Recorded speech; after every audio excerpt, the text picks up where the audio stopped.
E aí, cara? Tá mexendo no PC?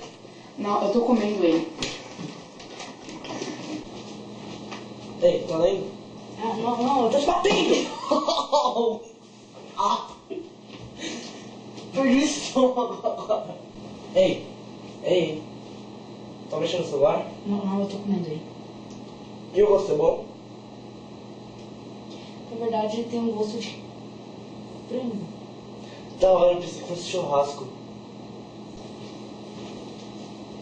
Ei, tá dormindo? Não, eu tô assim, em estado de transe.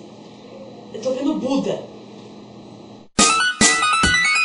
10 passos, vira, atira. 10 passos aqui dentro. Dá. Vem aqui no meio. Tá gravando, né? Você tem certeza, né?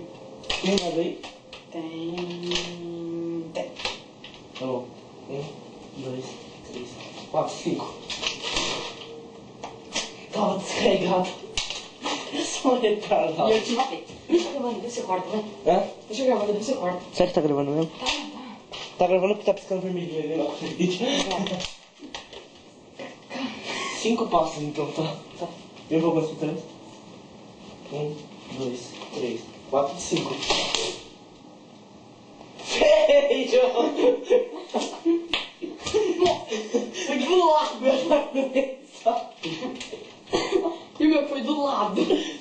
Pessoal, a gente tá tentando fazer um vídeo, mas essa primeira chance deu um feio, mas vai ficar engraçado. Vamos tentar. A gente vai colocar isso nos bloopers. Hã? Deixa eu gravar. Acho que não voltou. Não voltou. Acho que não voltou.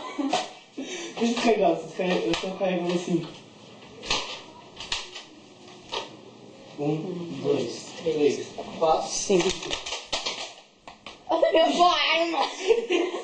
Não, cara, um dardo bateu no outro. Não bateu não. Um dardo bateu no Você outro. prepara aqui, ó. Um dardo bateu no outro, eles ficaram. Que troca. Deixa eu fazer uma coisa rápida direito. Pega lá seu dardo e vamos tentar de novo. Cara, tipo o vídeo. O vídeo era pra ficar 3 segundos. Tempo que vai ter 5 minutos só de Só de bloopers. 1, 2, 3, 4, 5. Não, eu tenho que mostrar isso pra câmera. Ai, live. Esse moleque só pode ter um campo gravitacional de força em volta dele. Se liga, ele tá aqui. Olha onde o dardo foi parar. Me diz, como isso é possível com uma pessoa que tem uma mira assim que nunca errou um dardo? I am your father. Pai, isso aqui deixa Tem um lugar aí. agora cadê o dardo da Artfinder? Tem o dardo aí com o chão. Cara, tem um campo gravitacional. Não é possível. A morte 2 youtubers, bora. Vai de frente logo de uma vez. Pera. Pera.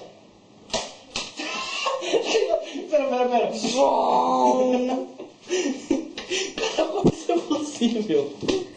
Olha, caralho, tá no peito. Mano, não, olha aqui na minha mão. Olha aqui na minha mão. Olha aqui, você não vai achar nada aí. Ah, tá. A gente pode tentar por hoje, mano. Pegar a gente lá em casa. Tá, acho que já é o suficiente.